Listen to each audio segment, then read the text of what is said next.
Evening, everybody. Jeez, I'll try that again. Good evening, everybody. Good evening.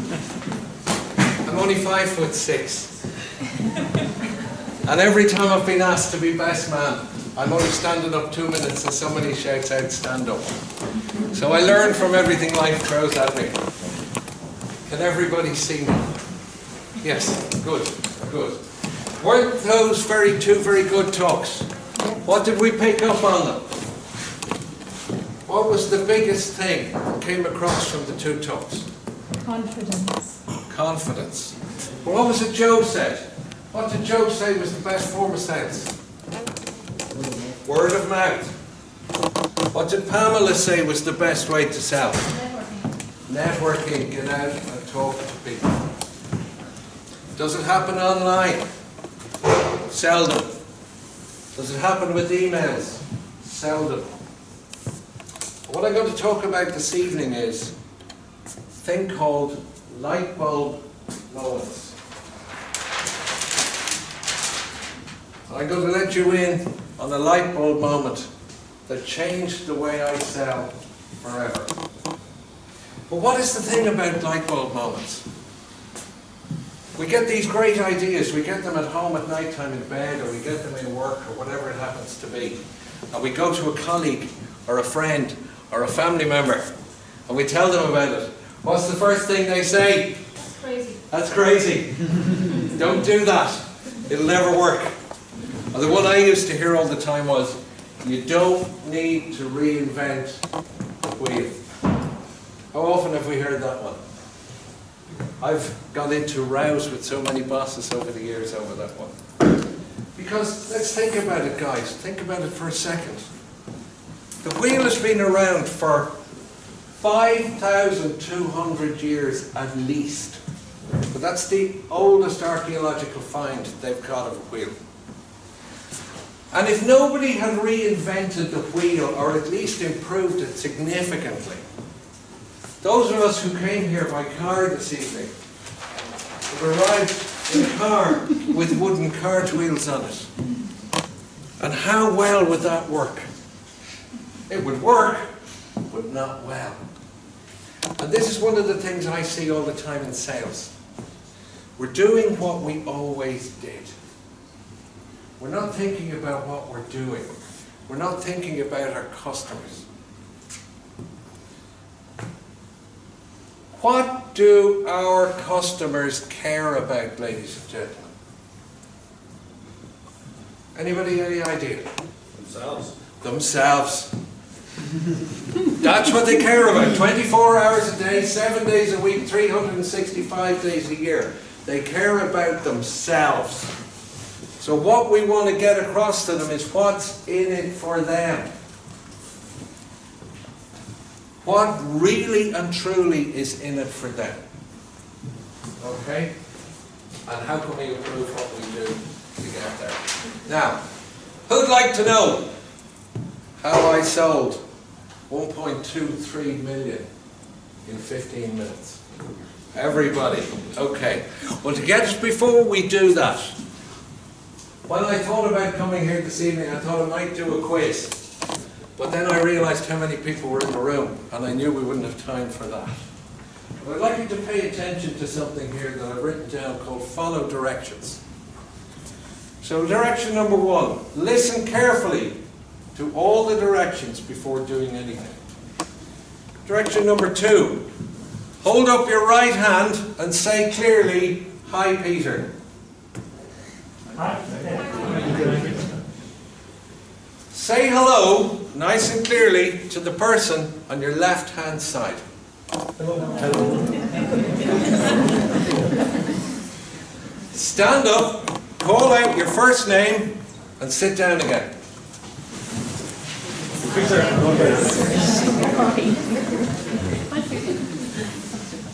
Tap the shoulder of the person in front of you.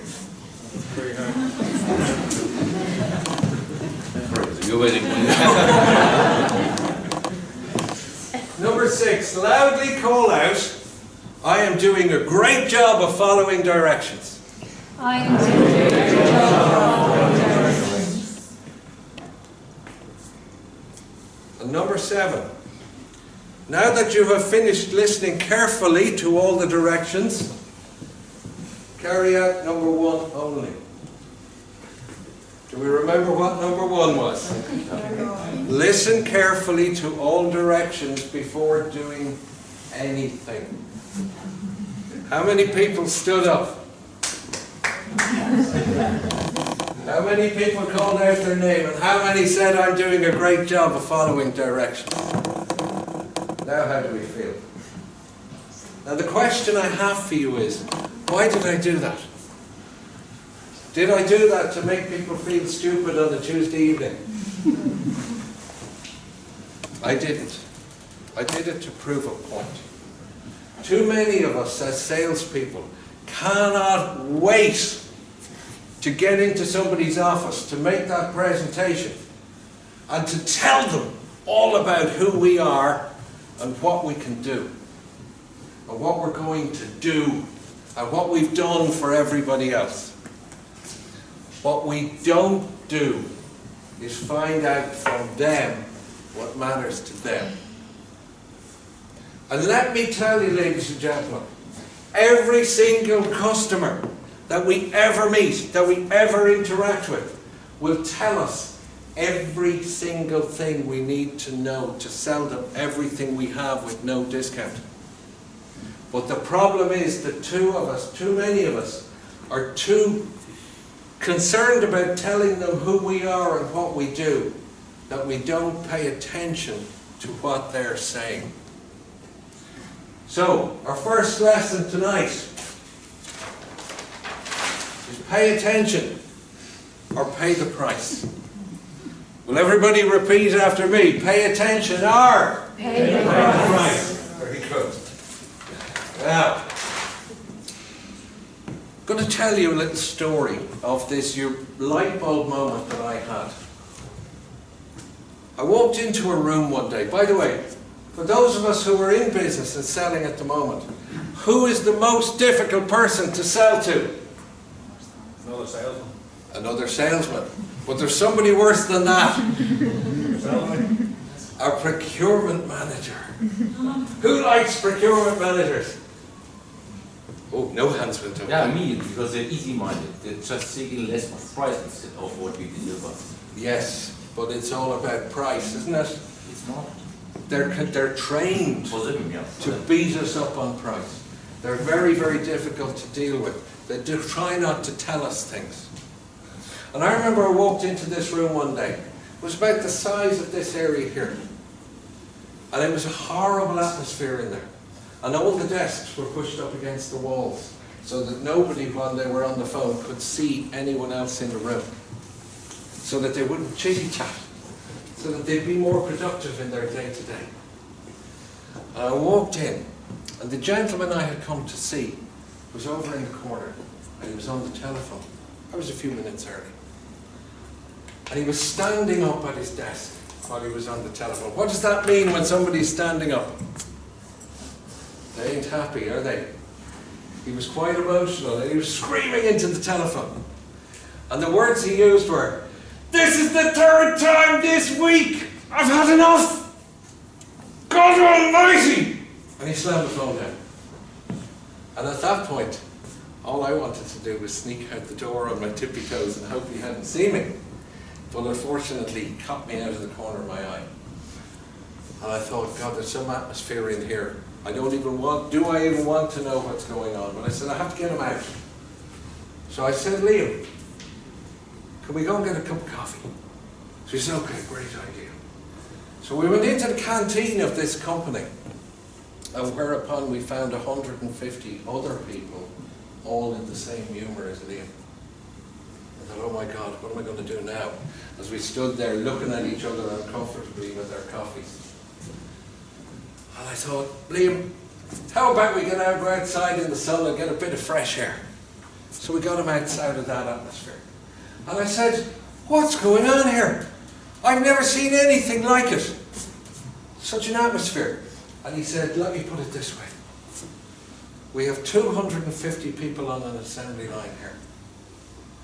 We are waiting 3 hours for parts to come for something we need to assemble.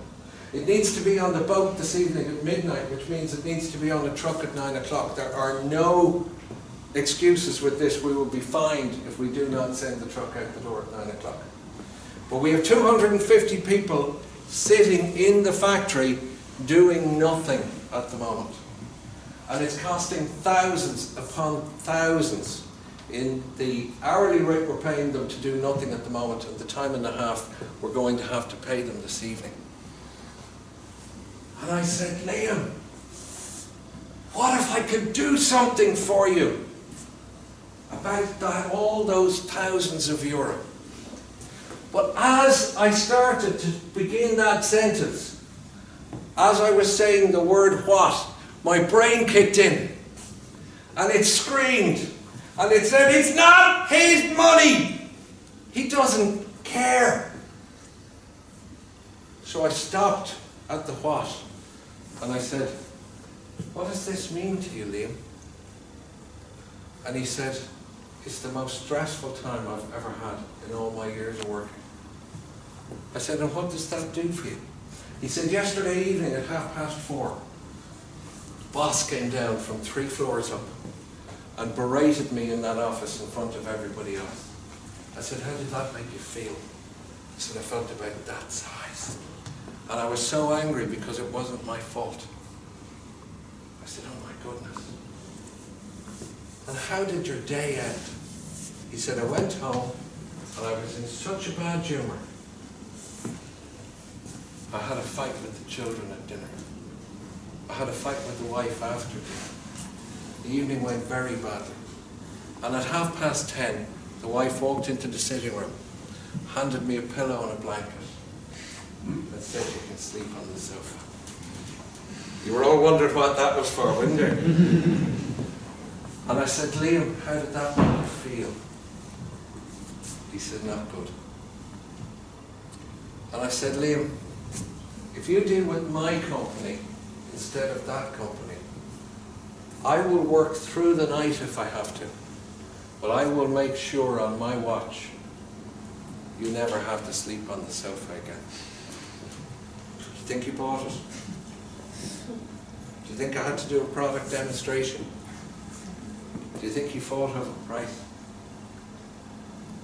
And in the next 2 years, Liam sent me checks every week that totaled 1.23 million.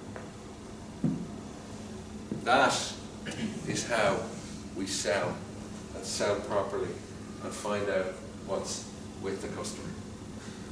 So as a parting gift to you this evening, I'm going to give you the most comprehensive sales course you've ever come across. It is only 4 words and it will change everything that you do. And those 4 words are: ask questions and pay attention. Now, ladies and gentlemen, I don't know what each and every one of your sofa moments are, but every one of you has it. Whether it's to make your business a success, whether it's to go on that big holiday next year, whether it's to put children through college. But every one of you has something different that you're trying to achieve. But I can assure you, if you remember those 4 words, you'll have a much better shot at it than if you don't. Thank you very much.